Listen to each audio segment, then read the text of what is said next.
روزے رکھتے چلے جاتے یہاں تک کہ ہم کہتے آپ صلی اللہ علیہ وسلم روزے رکھنا نہ چھوڑیں گے. کیا مطلب ہے کہ آپ اتنے روزے رکھا کرتے تھے کہ ایسا لگتا تھا کہ آپ اب روزے چھوڑیں گے ہی نہیں, اور آپ صلی اللہ علیہ وسلم روزے چھوڑتے چلے جاتے یہاں تک کہ ہم کہتے کہ آپ صلی اللہ علیہ وسلم کبھی روزے نہ رکھیں گے.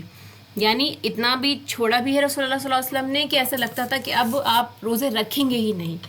میں نے رسول اللہ صلی اللہ علیہ وسلم کو رمضان کے علاوہ کسی ماہ کے مکمل روزے رکھتے نہیں دیکھا, اور میں نے آپ صلی اللہ علیہ وسلم کو شعبان کے علاوہ کسی مہینے میں کثرت سے روزے رکھتے نہیں دیکھا. یعنی پورے مہینے کے مکمل روزے رکھنا رمضان سے ثابت ہے, اس کے علاوہ جو میکسیمم نمبر آف فاسٹ آپ رکھ سکتے ہیں وہ اس مہینے میں ہے. ان احادیث سے ماہ شعبان میں کثرت سے روزے رکھنے کی اہمیت کا علم ہوتا ہے. تاہم پورے شعبان کے روزے صرف نبی صلی اللہ علیہ وسلم کے ساتھ ہی مختص تھے, جبکہ امت کو نصف شعبان کے بعد عمومی طور پر روزہ رکھنے سے منع کیا گیا ہے. آپ کو اس کے بعد بھی اور احادیث کا مطالعہ ہوگا انشاءاللہ, جس میں 15 تاریخ کے بعد روزہ رکھنے کے لیے منع بھی کیا گیا ہے. البتہ وہ افراد اس سے مستثنیٰ ہیں جو ایام 20 یا پیر اور جمعرات کے روزے رکھتے ہوں یا گزشتہ رمضان کے قضا روزے رکھنا چاہتے ہوں. 15 شعبان کے بعد روزے رکھنا اسی لیے بھی ممنوع ہے کیونکہ باڈی کو پاور چاہیے ہوتی ہے, انرجی کی ضرورت ہوتی ہے, رمضان کے لیے قوت جمع کرنی ہوتی ہے. ہو سکتا ہے بعض افراد کمزور ہوں جو اس مہینے میں روزے رکھنے کی کثرت کی وجہ سے رمضان کے روزوں میں مشکل محسوس کریں, اسی لیے 15 کے بعد روزے نہ رکھنا بہتر ہے. لیکن جن لوگوں کی عادت ہے وہ ہر منڈے تھرسڈے کا روزہ رکھتے ہیں اور ایام 20 کے روزے رکھتے ہیں تو وہ روزے رکھ سکتے ہیں منڈے اور تھرسڈے کے. ٹھیک ہے, اس کے بعد دیکھیں شعبان اور شب براءت.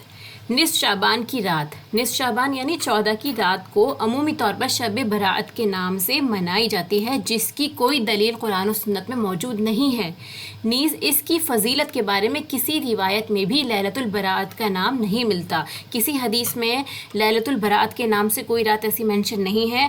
براءت کا لفظی معنی اظہار بیزاری کے ہیں. آپ لوگ بھی پڑھ چکے ہیں, براءت کہتے ہیں بیزاری کو, تو یہی وہی براءت ہے. یہ براءت نہیں ہے, براءت ہی ہے جو شب براءت کے نام سے مشہور ہے. جیسا کہ اللہ تعالیٰ نے سورہ توبہ میں فرمایا براءۃ من اللہ و رسولہ, اللہ اور اس کے رسول کی طرف سے بیزاری کا اظہار ہے. تو اس لفظ کا ترجمہ ہمیں یہاں سے ملتا ہے قرآن کی روشنی میں. اس آیت مبارکہ میں براءت کا لفظ مشرکین مکہ سے بیزاری کے اظہار کے لیے استعمال ہوا ہے. بالفرض اس لفظ کو اس رات کی وجہ تسمیہ تسلیم کر بھی لیا جائے, مطلب اگر آپ اس رات کے ساتھ اس لفظ کا استعمال کرنا چاہتے ہیں جیسے شب برات کہنا چاہتے ہیں, تو پھر سوال یہ پیدا ہوتا ہے کہ کون کس سے بیزاری کا اظہار کر رہا ہے اور اس کا نصف شعبان کی رات سے کیا تعلق ہے. یعنی اگر یہ بیزاری کی رات ہے تو کس چیز سے بیزاری کا اظہار ہو رہا ہے اور کس سے کرا جا رہا ہے, اس بات کا مطلب سمجھ نہیں آتا ہے.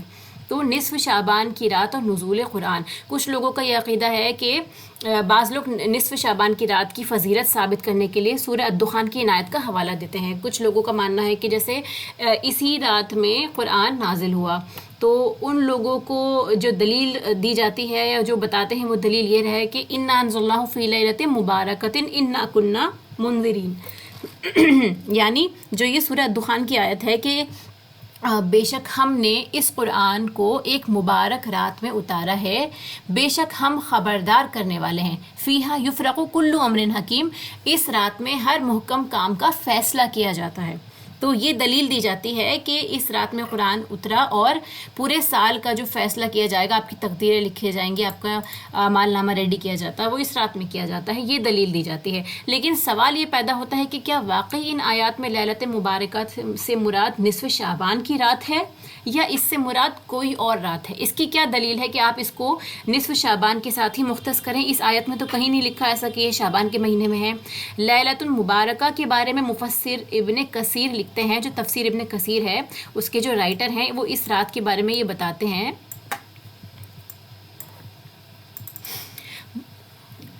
کہ اس مقام پر اللہ تعالیٰ نے قرآن مجید کے بارے میں فرمایا ہے کہ اس نے اسے مبارک رات میں نازل فرمایا, اور مبارک رات سے مراد لیلۃ القدر ہے, جیسا کہ ارشاد باری تعالیٰ ہے انا انزلناہ فی لیلۃ القدر, کہ بے شک ہم نے اس قرآن کو شب قدر میں نازل کیا. قرآن ہی اپنی دوسری آیت کی سب سے بیسٹ تشریح کرتا ہے, تفسیر کرتا ہے, تو اس میں یہ بتایا جا رہا ہے کہ اللہ سبحانہ و تعالیٰ نے جو قرآن نازل کیا تو وہ شب قدر کی رات میں نازل کیا. اور لیلۃ القدر رمضان کی رات تھی، جیسے کہ اللہ تبارک و تعالیٰ نے فرمایا شہر رمضان الذی انزل فیہ القرآن۔ ان آیات سے یہ ثابت ہوتا ہے کہ جو قرآن نازل ہوا وہ لیلۃ القدر کی رات میں نازل ہوا، اور لیلۃ القدر کب ہوتی ہے؟ رمضان کے مہینے میں۔ یہ آپ کے سامنے قرآن سے دلیل موجود ہے کہ یہ قرآن رمضان کے مہینے میں ہی نازل ہوا ہے۔ مفسر ابن کثیر رحمہ اللہ کی اس وضاحت سے معلوم ہوا کہ لیلۃ المبارکہ سے مراد لیلۃ القدر ہے، نہ کہ نصف شعبان کی رات، کیونکہ قرآن مجید لیلۃ القدر میں نازل ہوا اور لیلۃ القدر رمضان کے آخری عشرے کی ایک رات کا نام ہے۔ نیز لیلۃ القدر ہی وہ رات ہے جس میں تمام امور کے فیصلے کیے جاتے ہیں، اسی رات میں سارے فیصلے کیے جاتے ہیں۔ رسول اکرم صلی اللہ علیہ وسلم کے ارشادات کے مطابق بھی لیلۃ القدر کو رمضان کے آخری عشرے کی طاق راتوں میں تلاش کرنا چاہیے۔ یہ بات ہمیں حدیث سے بھی پروف ہوتی ہے۔ آپ کے سامنے یہاں پہ حدیث ہے صحیح بخاری کی، حضرت انس رضی اللہ تعالیٰ عنہ روایت کرتے ہیں کہ مجھ سے حضرت عبادہ بن صامت رضی اللہ تعالیٰ عنہ نے بیان کیا کہ آپ صلی اللہ علیہ وسلم اس لیے نکلے کہ ہمیں شب قدر کے بارے میں بتائیں۔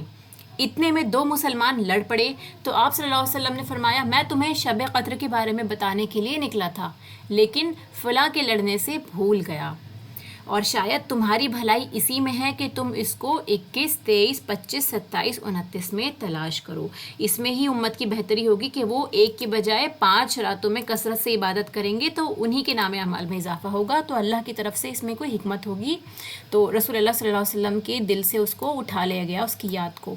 ام المومنین حضرت عائشہ رضی اللہ تعالیٰ عنہ فرماتی ہیں آپ صلی اللہ علیہ وسلم رمضان کے آخری عشرے میں اعتکاف کرتے اور فرماتے رمضان کے آخری عشرے میں شب قدر تلاش کرو۔ تو ان متواتر احادیث سے ہمیں یہ پتہ چلتا ہے کہ جو لیلۃ القدر کی رات ہے وہ رمضان میں ہے، نہ کہ شعبان کی رات ہے۔ ٹھیک ہے، تو یہ ان احادیث اور قرآن کی آیات سے ہمیں پتہ چلتا ہے اس کے بارے میں جو لوگوں کا عقیدہ بنا ہوا ہے۔ اب نصف شعبان کی رات اور عبادات، اس کے بارے میں کیا بتایا جاتا ہے کہ عبادات کے حوالے سے بعض عبادات کا اہتمام کیا جاتا ہے اس رات میں جو شرعاً ثابت نہیں ہے۔ یہ عبادات نبی پاک صلی اللہ علیہ وسلم اور صحابہ کرام رضی اللہ تعالیٰ عنہم اجمعین کے دور کے بعد کیے جاتے ہیں، یعنی ان کے دور میں اس طرح کی کوئی عبادت ہمیں نہیں ملتی۔ صحابہ کرام رضی اللہ تعالیٰ عنہم امت کے بہترین لوگ تھے، اگر اس طرح کی عبادت پسندیدہ ہوتی تو وہ ان کو اپنانے میں پہل کرتے، کچھ نہ کچھ ثبوت رسول اللہ سے ثابت ہوتا جس میں وہ صحابہ اس کو سب سے پہلے اڈاپٹ کرتے۔ حافظ ابن رجب رحمہ اللہ لکھتے ہیں نصف شعبان کی رات میں اہل شام کے تابعین میں سے خالد بن معدان، مکحول اور لقمان بن عامر وغیرہ بڑی محنت سے عبادت کرتے تھے۔ انہی تابعین سے لوگوں نے اس رات کی تعظیم اور فضیلت اخذ کر لی، یعنی وہ لوگ اس رات میں عبادت کیا کرتے تھے کثرت سے، تو لوگوں کو لگا کہ ہاں واقعی رسول اللہ سے بھی یہ بات ثابت ہے، اور یہ بھی کہا گیا کہ اس بارے میں ان کو اسرائیلی روایات ملی تھی۔ یہ بتایا جاتا ہے کہ اس کو اسرائیلی روایات میں انہوں نے پایا تھا، اس وجہ سے انہوں نے عبادت کر دی۔ آپ دیکھیں گے بہت سارے لوگ ایسے ہوتے ہیں کہ ان کو موقع چاہیے ہوتا ہے دعاؤں کی قبولیت کی گھڑیوں کا، یا پھر عبادات کا، کہ کوئی رات ایسی مل جائے جس میں ہم پڑھیں، یا کبھی کبھار انسان کا دل اتنا کرتا ہے کہ اللہ تعالیٰ سے لو لگائیں، رات کی عبادت میں بہترین موقع ہوتا ہے اس کا، تو جو ان کو معلوم ہوتا ہے اس رات میں وہ عبادت کرنا شروع کر دیتے ہیں صرف اللہ کی رضا کے لیے۔ تو جہاں سے یہ ثابت ہے کہ تابعین لوگ تھے، انہوں نے اس رات کو اس کی تعظیم میں اس کو عبادت کرنا سٹارٹ کیا، ہو سکتا ہے وہ اسرائیلی روایات میں سے انہوں نے لیا ہو۔ تو بعض لوگوں نے اس کی فضیلت ثابت کرنے کی کوشش کی ہے جن میں بصرہ کے کچھ عبادت گزار تھے، مگر علماء حجاز کی اکثریت نے اس کو انکار کیا، یعنی کچھ لوگوں سے ثابت ہے کہ وہ اس میں عبادت کیا کرتے تھے، میجورٹی علماء جو تھے انہوں نے اس کا انکار کیا، جن میں امام مالک، عطا بن ابی ملیکہ اور دیگر فقہائے مدینہ شامل تھے۔ سبھی نے اسے بدعت کہا ہے۔ کہ تو یہ جو باقی کے اسکالرز جن کا نام یہاں لکھا ہے کہ انہوں نے کیا کہا، مدینہ کے فقہاء تھے، کہ یہ ایک بدعت ہے۔ ٹھیک ہے، تو کہیں نہ کہیں سے تو اس کا اوریجن ہوگا کہ کچھ لوگ عبادت کرتے ہیں کچھ نہیں، تو اس لیے جو اختلاف پایا جاتا ہے اس کے پیچھے ہسٹری آپ کو پتہ ہونی چاہیے۔ تو عبادات کے لیے مخصوص دنوں اور راتوں کا ذکر واضح طور پر قرآن اور احادیث میں ملتا ہے۔ مثلا محرم الحرام میں یوم عاشورہ کا دن ہو گیا، یا عشرہ ذوالحجہ ہو گئے،